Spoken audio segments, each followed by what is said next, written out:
So today's Christmas essay is entitled Little Town of Bethlehem. And if you think I was going to entertain you with a song, then you are mistaken, but you are fortunate because those sorts of artistic endeavors are well beyond my reach, have always been, and the voice hasn't gotten better with age or radiation. So, little town of Bethlehem. I was trying to do a clever tie-in tour with a subject that I've been reading a lot about and talking some about, which is the GOP in a post-Trump era. And we spoke the other day about Ted Cruz and your boy, JD Vance, as perhaps 1A and 1 in reverse order of, JD right now. JD, until proven otherwise, is the heir apparent to the throne. And he has plenty of time to solidify that position or to absolutely screw it up royally being befitting the current state of U.S. Politics. But it's his to lose. Um, he's going to be able to raise enough money. The GOP would prefer the continuity of somebody that's endorsed by Trump. Again, DJT is a fickle fellow, and if he gets a grievance against, too many people whisper in DJT's ear that they'll never elect the hillbilly because he has a brown wife and children. These are broken people, all of them. They have some serious defects. Not just like all of us humans are imperfect, but there are some. You just have to listen to them speak the way that they talk about people that are not as white as Christmas, and you can see that they're broken. They have soul fractures. DJT, Vance, and many of the rest. But the challenge that I see that we'll watch play out over time. I'll talk about it again. I'll invite your comments because this is a wonderful scenario planning exercise.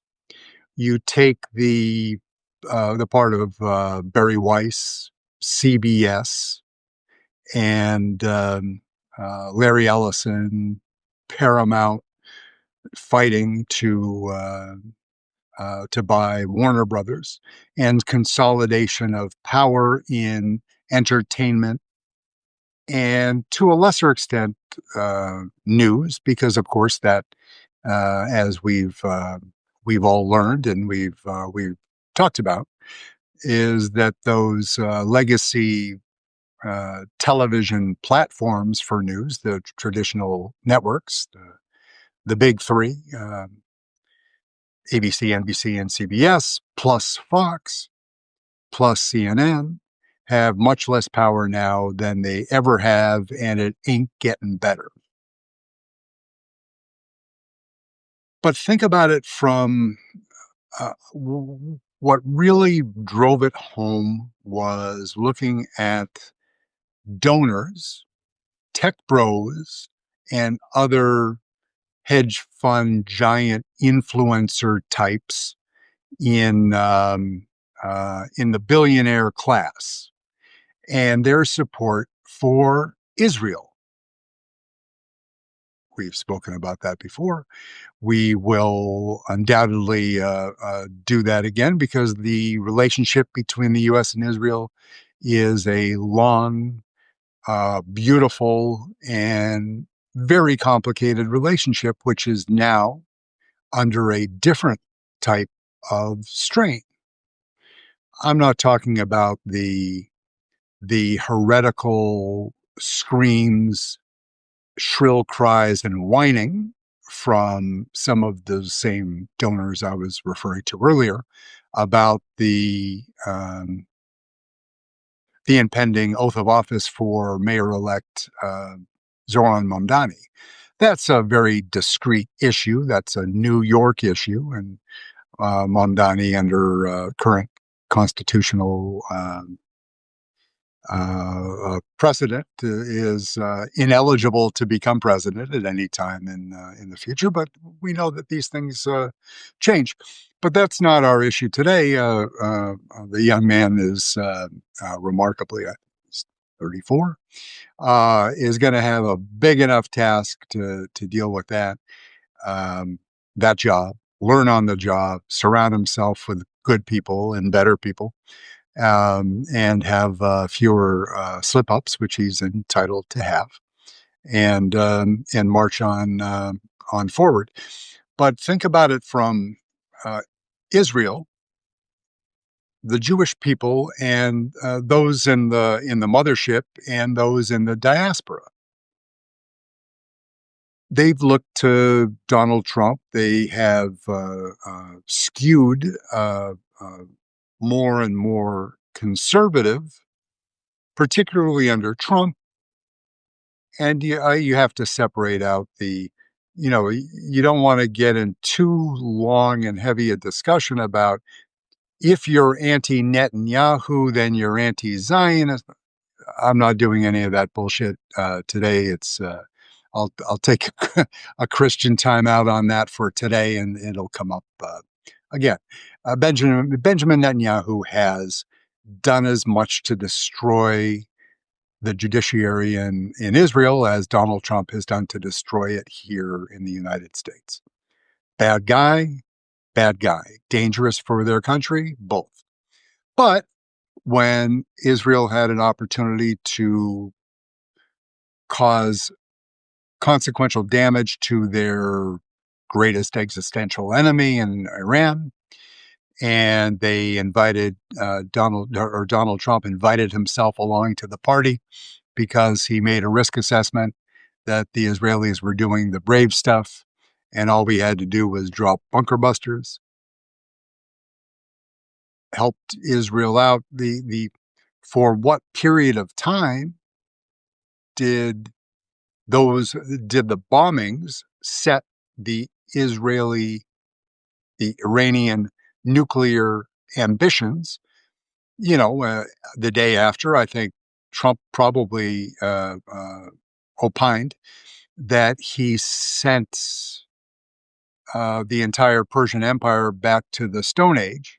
And then as intelligence began to come out, including that from Israel directly, is that maybe it was more of a serious, but a very a shallow, more than a flesh wound, but less than a good old fashioned beating. That Iran can reconstitute their nuclear program, and that will be Israel's job to monitor that. They have the second or third best intelligence operation organization in the world, except for their devastating failures in October of 23. But the Mossad is just world class, and by any metric. But where does world? I'll use some generalizing terms that may or may not be the perfect descriptors, but where does world Jewry go post Trump?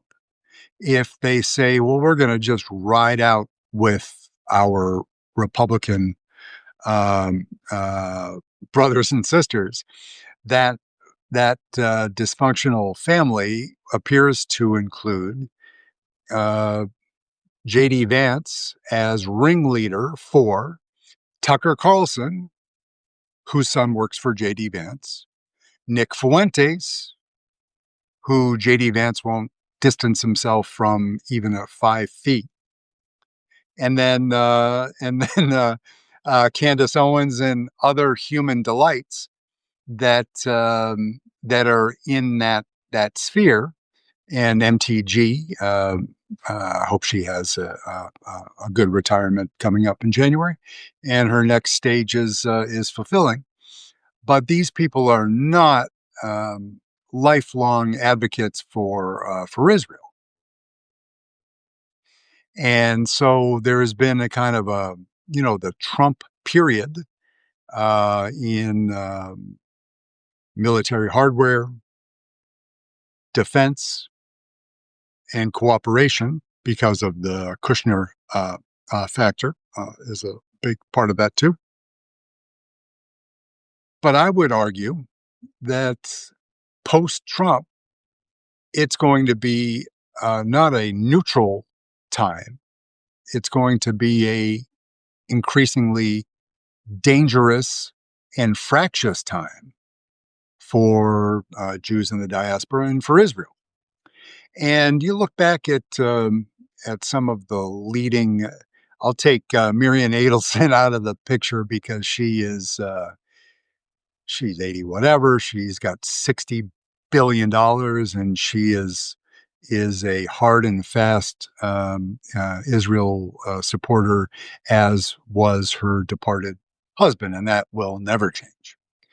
But those that kind of the shapeshifters, like Mark Zuckerberg, who will support whatever the shiny toy is that happens to be going down the street. Shareholder value. I've stated my opinion on putting that as the primary factor in how you behave as a human. But Mark Zuckerberg has not covered himself in distinction, and many other people that attended Trump's inauguration also were behaved like fools. But Mark Zuckerberg also has a boatload of money and has supported Democratic Party causes. So there are some other stalwarts that will not. I was thinking about who could the Democratic Party try to woo back or to capture outright. So, Zuckerberg, very possible. Jeff Bezos, not Jewish. I think he identifies himself as a secular person without any religious affiliation. That is not the only determining factor, obviously, in support for Israel or her people. Larry Ellison, the second richest human being on the planet, and his son David, and that's back to the Paramount deal. But Larry Ellison was a huge supporter of Bill Clinton. In fact, I think Larry Ellison was quoted as saying that he wished that the Constitution would have allowed Bill Clinton to serve a third term. So he wasn't just an admirer; he was a supporter. But since that time, Ellison has gone pretty hard right. It was when he was young and cool and building the most insane and beautiful world.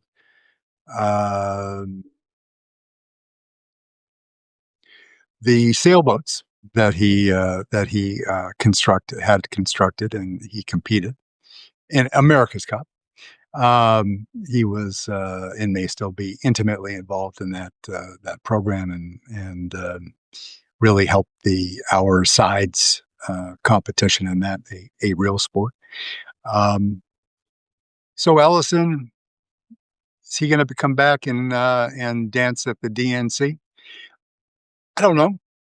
I wouldn't give up trying. I'm making a list and checking it twice in honor of Saint Nick. Of who can, the DNC, they should be doing this if they haven't been already doing it behind closed doors in earnest, because the risk to to Israel is real when things shift. If it does it on schedule, then the DJT has 3 more years. But I would say whether he DJT bows out prematurely because of don't wish bad health on anybody, but his health fails, or the Democratic Party takes over the House, and people wake up to the fact that the country has been fleeced by professional fleecers, and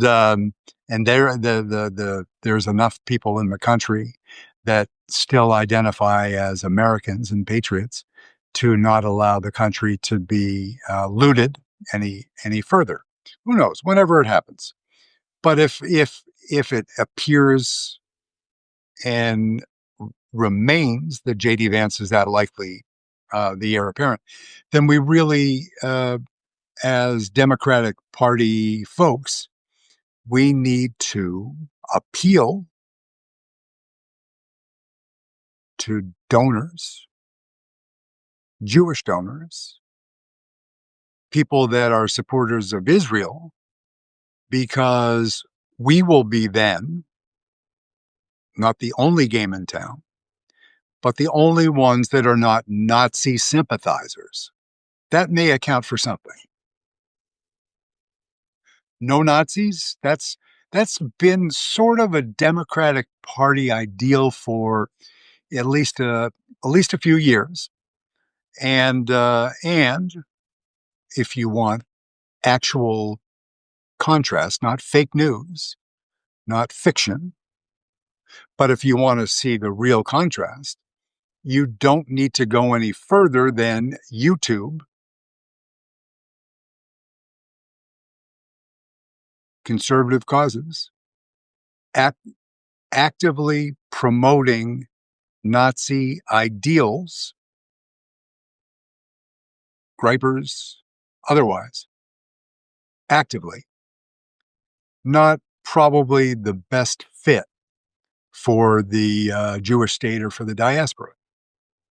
So, you know, I would say in a sort of Alvin Toffler futurist approach that we should get on the shit now. Make those connections, paint that picture. You look at Barry Weiss doing odd contortions to please dear leader by pulling the Seacock story, right? Maybe she heard that from her boss, David Ellison, or from David's father.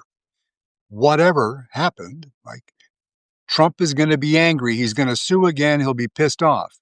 We have to focus on using TikTok to control the minds of America youth and future voting.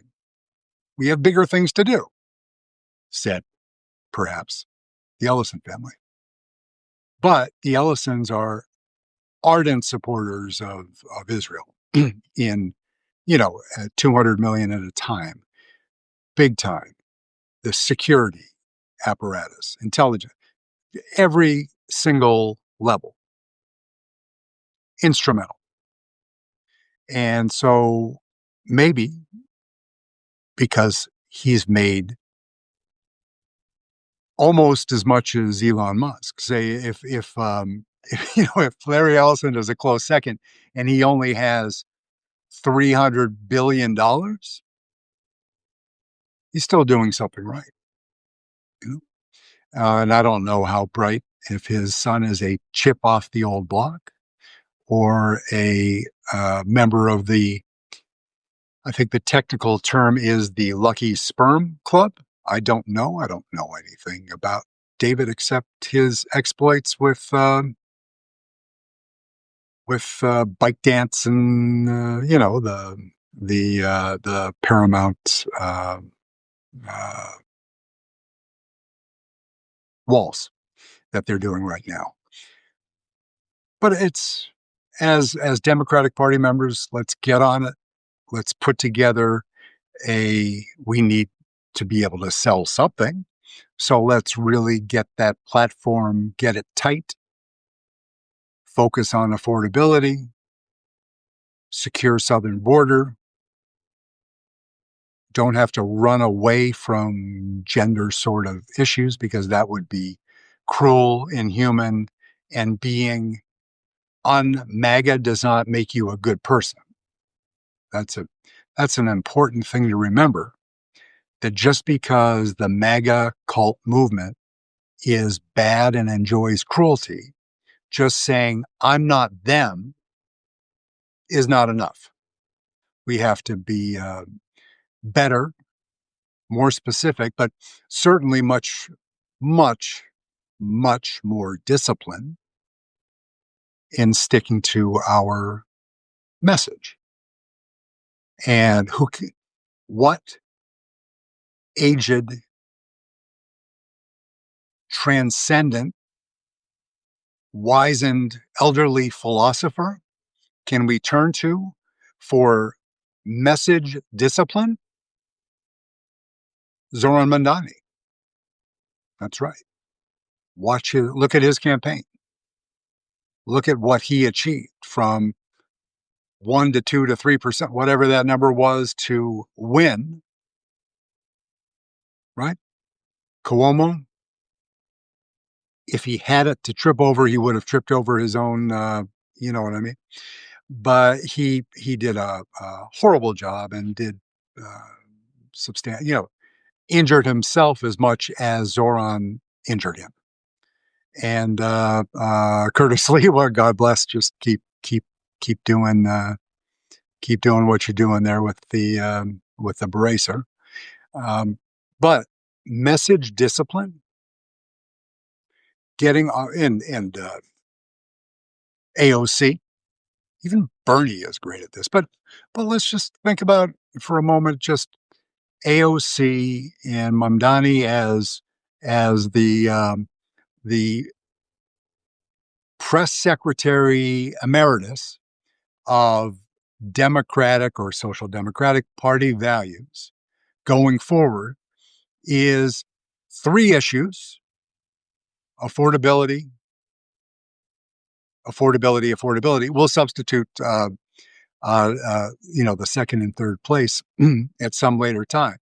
But, and I'm not talking about window dressing. That's what it has to be. We need to, if we're going to convince after their deprogramming, the folks that the MAGA cult folks that voted for Trump, not once, not twice, but 3 plus. And they don't just want to live to see brown and black people tortured. If there are people that want that, there's the cruelty subdivision of the MAGA cult group where they just want the cruelty.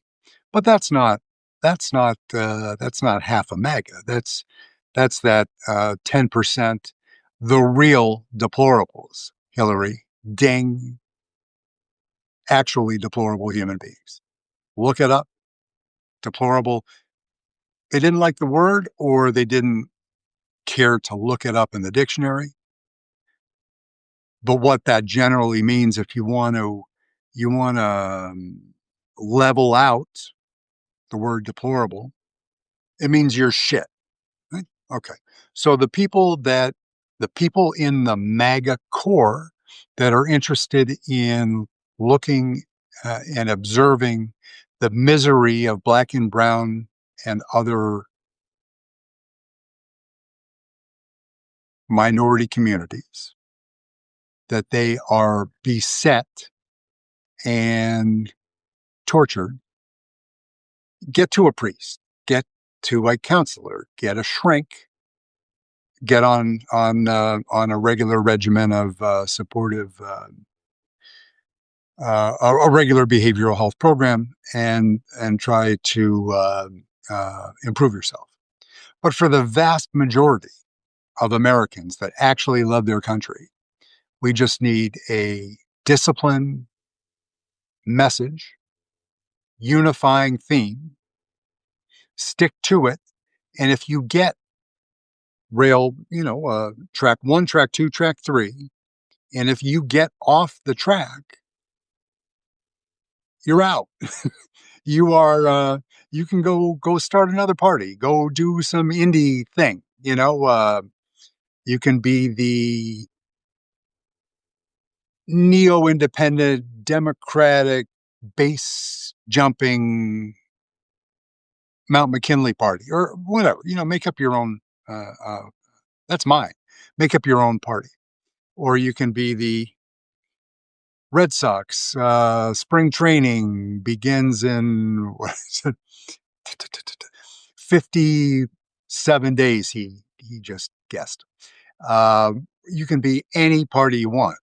But for the Democratic Party, with or without socialists joining in the fun, we have to have a disciplined message. And then we have to go to the rabbinical hierarchy. We need to go to those tech bro billionaires and say, okay, you got grief. We won't use the word grievance because that would make them seem like spoiled children and behaving the same way as DJT. Okay, but tech bro, I'm really sorry that you got your feels hurt about the one transgender male or female swimmer that maybe beat someone in a pool somewhere 10 years ago, and the Republicans made t-shirts about it. I'm sorry you got upset about that, but we're out of that business. We're out of that business altogether. We're not out of supporting humans. We're out of talking about it publicly. We're just done with that, right? We're about winning. That's what we're doing here. So we're sitting down with you humbly, relatively humbly, Mr. Tech Bro. And we're saying to you that America needs you,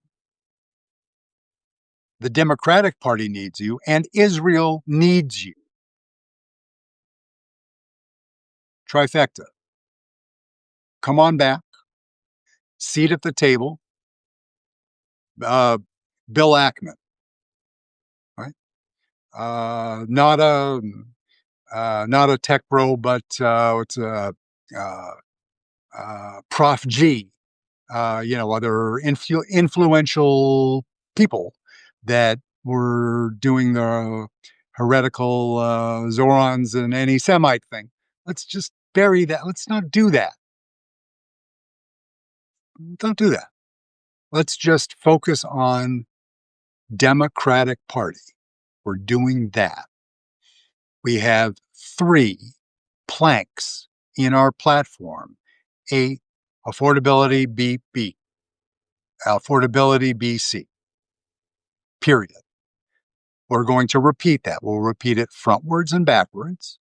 And if you go back and you watch it, Zoran Mamdani, every effing question that he ever answers, every one, he was sitting in the Oval Office talking about, did I call you a fascist? Did I not call you a fascist? Are you a socialist? Are you a communist? Were you born, in a Barack Obama was born in Africa. This guy was actually born in Africa. He was. He's not shy about it. He's also not running for president, right? He wasn't alive for Radon Antebi, but, yeah, in any case. Look at the discipline. Come in, sit down, ask me any question. The answer is going to be A plus, A minus, A sub 1, but it's gonna be A. We exhaust A, we'll get to B. You ask me anything you want. Abortion rights in Greenland, when under assault by a MAGA cult expeditionary force, what are the abort? We're not doing that today. We're doing B. Okay. Qu- Question 3. Press Marjorie Taylor Greene's boyfriend, whomever. I demand for you to tell me why you didn't land Marine Expeditionary Forces on Chichiriviche in Falcon State in Venezuela, because it's shallow and it's the easiest landing place when you're planning your fake invasion. Sorry, you didn't get the memo. We're on question C right now. I'll give you a little C sub 1, C sub 2, but that's what we're doing here. And if you're going to get pissy about it, it's a technical term, then while I grieve for you, you misunderstand what we're doing here. I am a representative of the proud Democratic Party. We're doing issue A, issue B, issue C, not why did Reagan go to Grenada, not Panama because they're the same color brown people as Seacott, not why we should take the controls, we need to blackmail Germany to take the constitutional controls against letting Nazis run around Germany again because JD Vance, his feelings are hurt. We're not talking about that. As a sidebar, just as a general sidebar on that whole let Nazis run around and do what they will, that was MAGA. That was the Republican Party. That was Donald Trump. So if you want that, you got their telephone number. They're fine. You want that? That's JD Vance. That's the other party. That's JD Vance at dinner with Nick Fuentes, Tucker Carlson, Tucker's son, whose name might be Buckley. Don't know, but it's close to that. It's a very regal boy name. They got that. They got the Nazi thing. They got the white supremacist thing. They've got we're not screaming except for the aforementioned. We're not against Israel. We're just not going to, we're America first. America first is what Charles Lindbergh was. Oh, and by the way, one of Lindbergh's heroes was Adolf Hitler. So they got that covered. We're the Democratic Party. We may be democratic socialists too. We may be welcoming of what we might. I want some commies here. I want some Communist Party members in my party because I want the ideas. I want, anytime the Republicans scream commie, you can just scream back at them like you just forcibly took a 20% position in 4 different companies. So, you know, uh, you know, bring the plane in this way and repeat the same shit that you've been doing. You can scream commie all you want, but you got bigger problems. You just sold out our one advantage over China in AI chip development, you just gave it away, Donald J. Trump. You just surrendered that with the NVIDIA permission, with the H200 chips. You may not be an engineer. I am not an engineer, but I read a lot. If you can't match the best NVIDIA chips, but you can get a sufficient quantity of the A200s and use them effectively, you're not going to hit 100, but you're going to be hitting 95 hard enough that the difference is going to be, the what I heard from somebody the other day that actually is a scientist that does this sort of thing is, as I wrote about, is the advantage. You can debate between, were we 4, 5, 7 years ahead of China on this is the one thing that matters in technology right now. Keep it simple. 3 planks in the platform, AI, get our hands around this, and our 4 to 7 year advantage on China is now below 2, and maybe even less than that, and it's going to evaporate quickly. So, yeah. So thank you. That was my post I did earlier, where I was channeling my best Xi Jinping, giving thanks in the holiday season to DJT for allowing a leg up to China to close that all important gap. And and they can make more boats than we can, and a whole bunch of other things that don't bode well for a disengaged, failed strategic plan.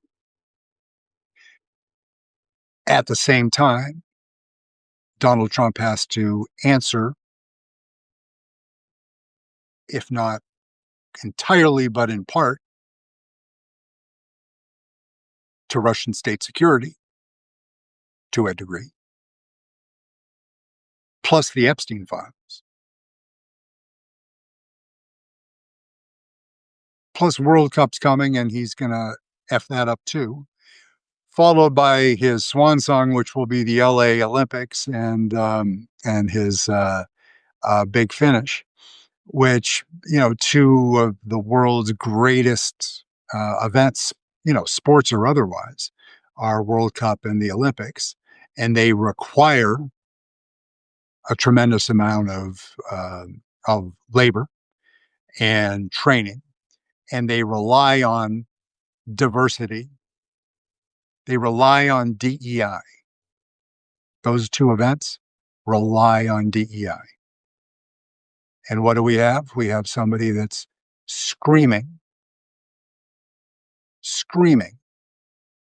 like a child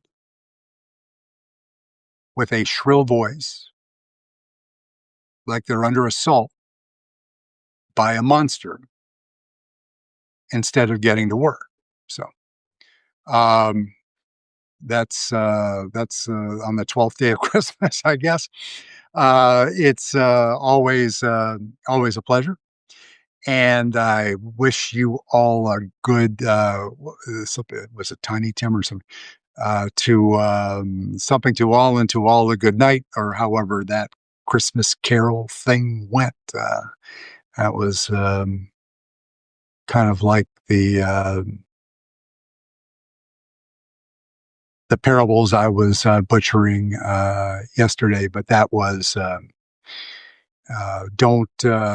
don't judge the quality of the message itself by the substandard messenger. That if you'll take anything away from yesterday and today is think about that lesson that is told in, three different ways by three different or 100 different religions, but boils down to the same thing, that the what was a lesson is now an admonishment because things are desperate, right?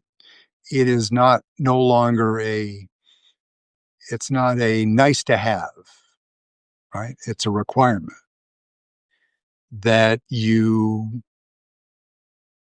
whoever she or whatever being you pray to says to you, that when you take care of those in need, you take care of the refugee, the sick, the hungry, the disabled, for God's sake, for God's sake,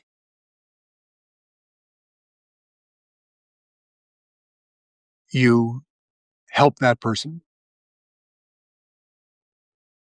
you restore a little faith in your own self, and you serve God or whatever higher power you communicate with. Another trifecta on a holiday. So it's when I just mention the word disabled, and I know that that is not the most favored term for folks that are that have a physical disability, but it reminded me of your current president, Donald J. Trump, and the way that he humiliated that reporter, the young man. I'm blanking on the name because it made me angry to think of that. I think the young gentleman at that point was with the Washington Post, and Donald Trump was mocking that individual's speech impediment.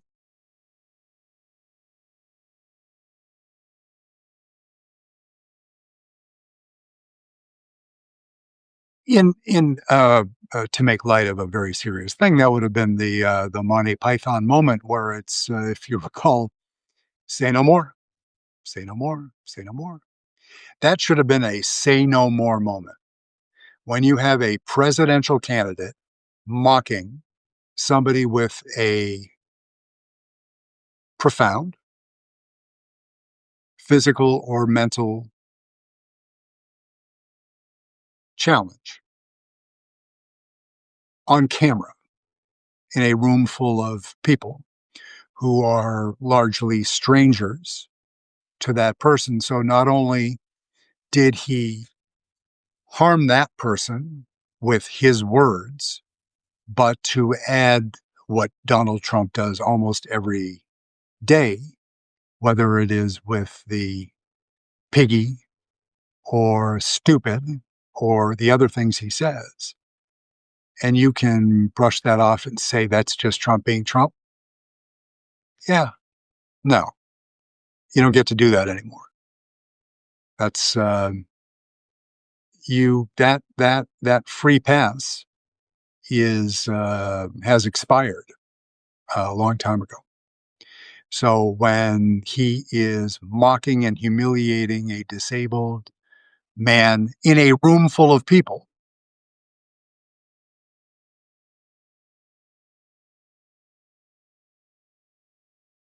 just if you have a hard time getting your mind around why that's not good, then put yourself, if you're not a parent, put yourself in the mind of a parent who's being asked by his minor we'll say minor female child. Daddy, why is that man making fun of the other man that has a speech impediment?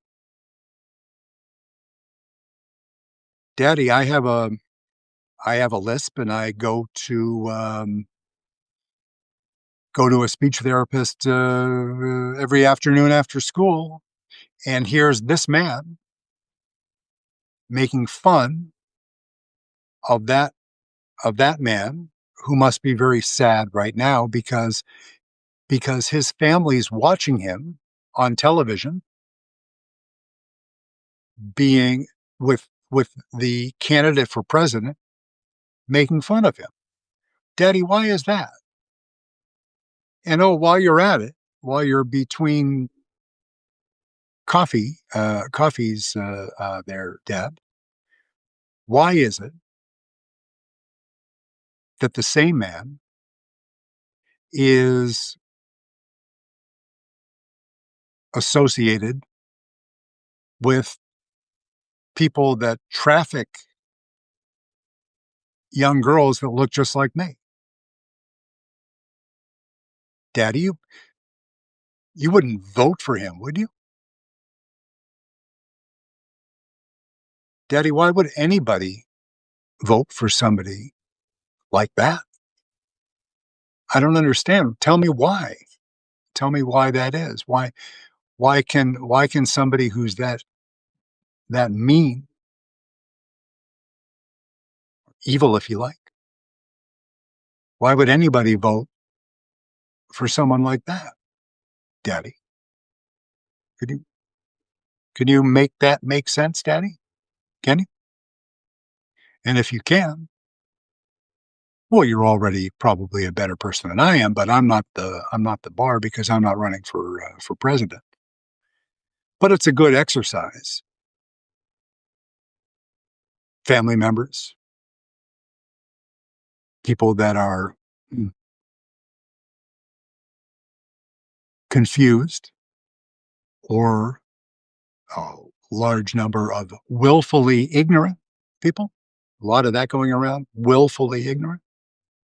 I don't want to deal with it because, the tax thing. My IRA is freaking sailing right now.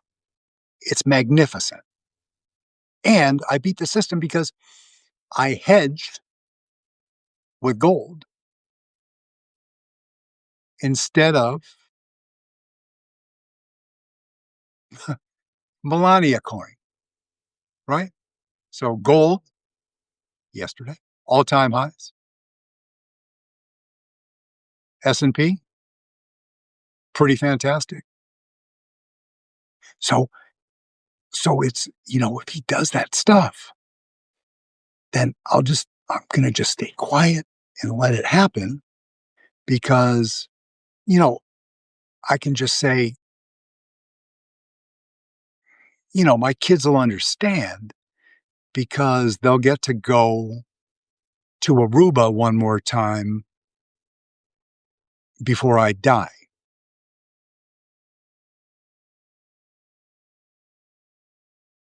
I'm sick now, but my kids will get to go to Bermuda and then skiing in Vail.